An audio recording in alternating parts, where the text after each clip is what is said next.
রজকিনী বিধবা একজন মেয়ে। ওই রজকিনীর প্রেমের আশায় চণ্ডীদাস বড়শি বাইতে শুরু করলেন একটা দিঘির পারে। ওপারে রজকিনী কাপড় কাছে, এপারে চণ্ডীদাস বড়শি বা বিনা টোপে, শুধু ছিপি আছে বাবা, আর একটা সুতা ঝোলানো আছে, ওর মধ্যে বড়শি টর্শি কিচ্ছু নাই। দেখিয়ে ফেলে বড়শি ফেলেছে এই দিকে আর তাকিয়ে আছে রজকিনীর দিকে। এমনি করতে করতে 12 বছর পার হইয়া গেল। একদিন রজকিনী মনে মনে ভাবিতে লাগিল,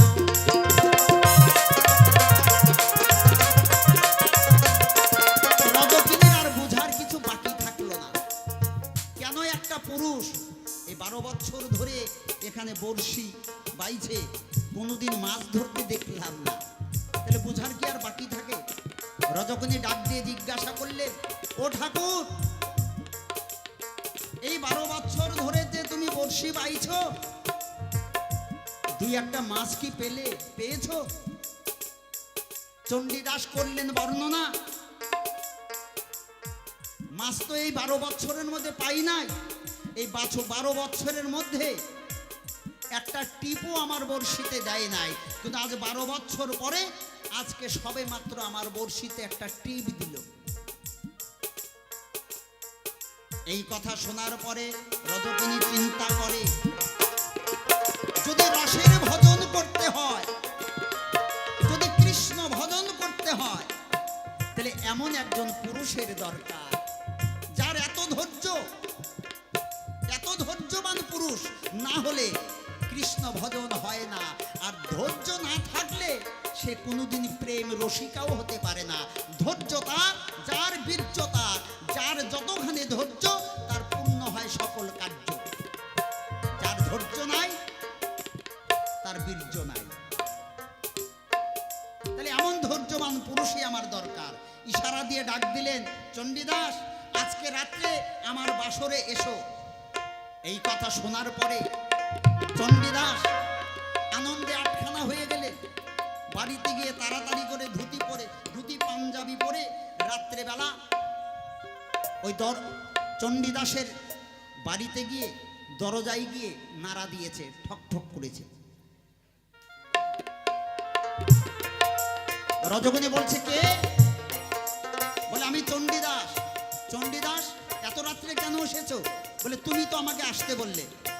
রজকিনী বললেন, আমি আসতে বলেছিলাম নাকি? কই, আমার তো মনে পড়ছে না। চণ্ডীদাস বললেন, করোনা ছলনা, তুমি আমাকে আসতে বলেছিলে তাই আমি এসেছি। ও, আমি তাহলে আসতে বলেছিলাম? তা আসতে যখন বলেছিলাম, তোমার কি দীক্ষা হয়েছে? চণ্ডীদাস করলেন, না, আমার দীক্ষা হয়নি। এখানে আসার মধ্যে আবার দীক্ষা কিসের? রজকিনী বললেন, দীক্ষা এই জন্য, মানুষ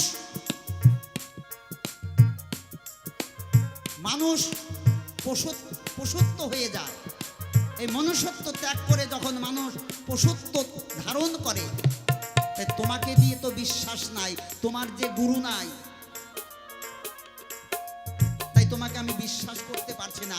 তুমি মনুষ্যত্ব থেকে কখন পশুত্ব রূপ ধারণ করো? যার গুরু থাকে সে মনুষ্যত্ব থেকে যদি পশুত্ব ভাব ধারণ করতে যায়, তখন গুরু তাকে সাবধান করে দেয়, গুরুর কথা স্মরণ হয়ে যায়। কি বাবা, হয় না? তাই আমি বিশ্বাস করি না। যাও, আগে দীক্ষা নিয়ে এসো। ওই রাত্রেবেলায় চণ্ডীদাস চলে গেলেন গঙ্গাদাস পণ্ডিতের কাছে, গিয়ে বললেন, তুমি আমাকে দীক্ষা দাও। দীক্ষা দিলেন, কৃষ্ণ মন্ত্রে দীক্ষা দিলেন। আবার ছুটে আসলেন, আবার দরজায় যখন নাড়া দিয়েছে, রজকিনী বললেন, দীক্ষা হয়েছে? বলে, হ্যাঁ, দীক্ষা নিয়েছি। কোন মন্ত্রে? বলে, দীক্ষা নিয়েছি আমি কৃষ্ণ মন্ত্রে। এবার তো তোমার ঘরে ঢুকতে দাও। রজকিনী বললেন, তোমাকে যে ঘরে ঢুকতে দেব, তোমার সঙ্গে আমার সম্পর্ক কি? একটা সম্পর্ক চাই। কি সম্পর্ক? চণ্ডীদাস বললেন, জানি না তো তোমার সঙ্গে আমার কি সম্পর্ক। রজবনী বললেন, যাও, তুমি যার কাছে দীক্ষা নিয়েছো তার কাছে গিয়ে জিজ্ঞাসা করবে, যে আমাকে দীক্ষা নেবার উপদেশ দিয়েছে সে তোমার সম্পর্কে কি হয়। আবার রাত্রেবেলা চণ্ডীদাস চলে গেলেন গুরুর কাছে, গিয়ে বললেন, গুরুদেব, যে আমাকে দীক্ষা নেবার জন্য আপনার কাছে পাঠিয়েছিল, যে উপদেশ দিয়েছিল, সে আমার সম্পর্কে কি হয়। গঙ্গাদাস পণ্ডিত বললেন, যদি পুরুষ হয় তাহলে সে হয় তোমার বাবা, আর যদি মেয়ে হয় তাহলে হবে তোমার মা। এই কথা বলা মাত্রই চণ্ডীদাসের কাজ হয়ে গেছে, মুখ থুবড়ে পড়ে গেছে। গুরুদেব এতক্ষণে বলে কি, এতক্ষণে বলে কি? মনের দুঃখে মনে নিয়া চণ্ডীদাস ঘরেতে বসিল। ঘরের মধ্যে বসে বসে চণ্ডীদাস লিখিতে লাগিল।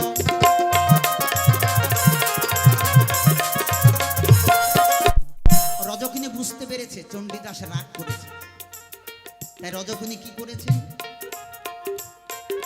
একটা সর্ষার তেলের প্রদীপ জেলে হাতে নিয়ে, সেই দিন ছিল ভাদ্র মাসের পূর্ণিমার দিন, ভাদ্র পূর্ণিমা,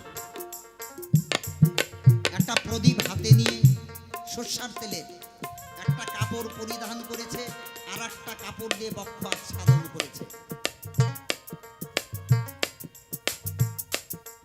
পরে যখন রজকিনী চলে আসলেন, চণ্ডীদাসের জ্বালানা দিয়ে চণ্ডীদাসকে দেখছে, কোনো কথা বলছে না। চণ্ডীদাসকে দেখতে দেখতে কখন জানি তার হাতের থেকে প্রদীপ পড়ে গেছে, এটা রজকিনী বুঝতে পারে নাই।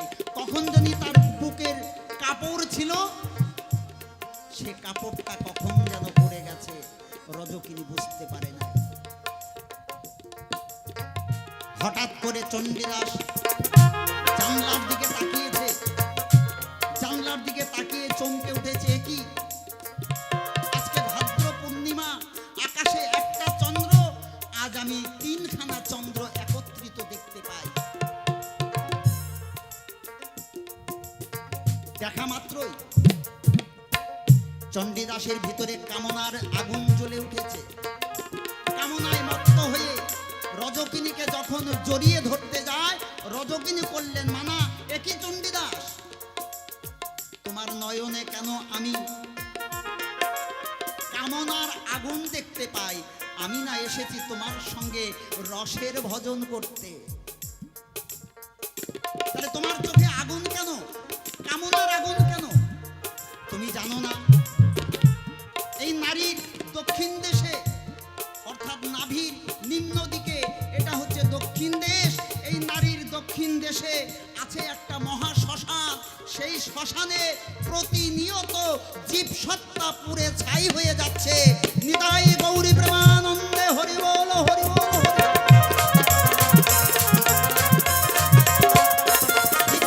পুড়ে যাচ্ছে। তুমি জানো না পণ্ডিদাস, চণ্ডীদাস, তোমার লিখনীতেও তো আছে, তোমার লিখনীতে আছে, কি বলেছ? যাইবে দক্ষিণে, বলিবে পশ্চিমে, থাকিবি পূরব মুখে, গোপন পীড়িত গোপনেই রাখিবি, তবেই তো থাকিবি সুখে।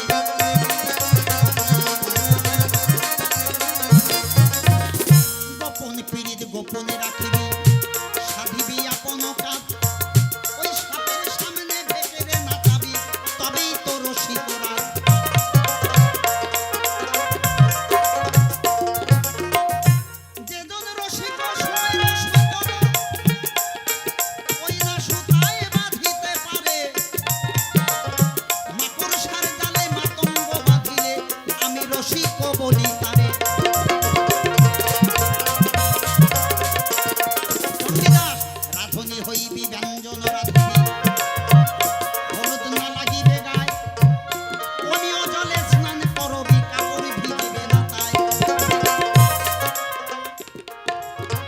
অমিয় জলে স্নান করবি, আউলিয়া মাথার কেশ,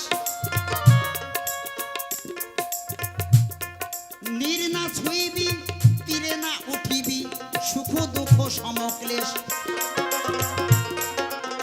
সেই সে রসে নিগুড় ধন্যা ব্রজ বিনাইহা না জানে অন্যা দুই রসিক হলে জানে সেই সে রস গোপনেই আনে নিতাই গৌরী প্রেমানন্দে হরি বল হরি বল।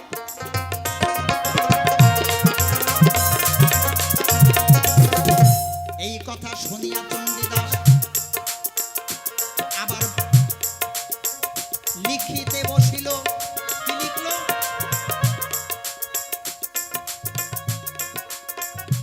কারণামৃত, তারণামৃত, লবণামৃত এই ত্রিধারায় পড়তে হবে স্নান। এই স্নানে যদি শুদ্ধ হয় এই ত্রাপিত দগ্ধ প্রাণ। প্রথম দ্বারেতে মদেরও বসতি, দ্বিতীয় দ্বারেতে আসক অবস্থিতি, তৃতীয় দ্বারেতে কন্দর্প রয়।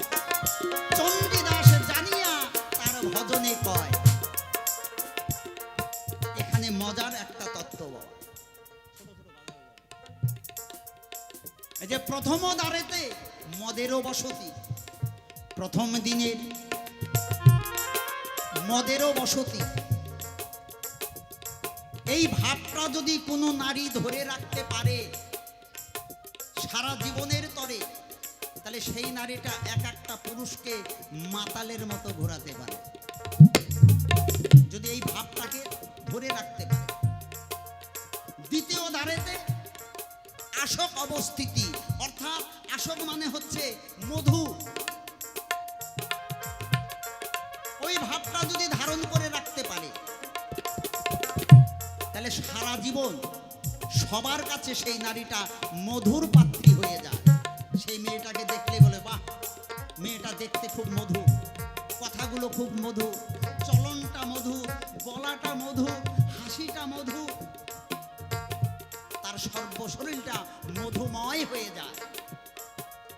আর তৃতীয় দ্বারেতে কন্দর্প রয়। কন্দর্প মনে হচ্ছে কাম। সেই কামনা নিয়ে যদি কোনো নারী কোনো পুরুষকে ধরে, বলি তোমার ধারে, সেই পুরুষটাকে মাতালের মতো ব্যবহার করে। তাই প্রাকৃত কাম বাদ দিয়া অপ্রাকৃত কামে গিয়া, প্রাকৃত কাম বাদ দিয়ে অপ্রাকৃত কাম ধারণ করলে পরে এই ভাব যে নারীর মধ্যে রয়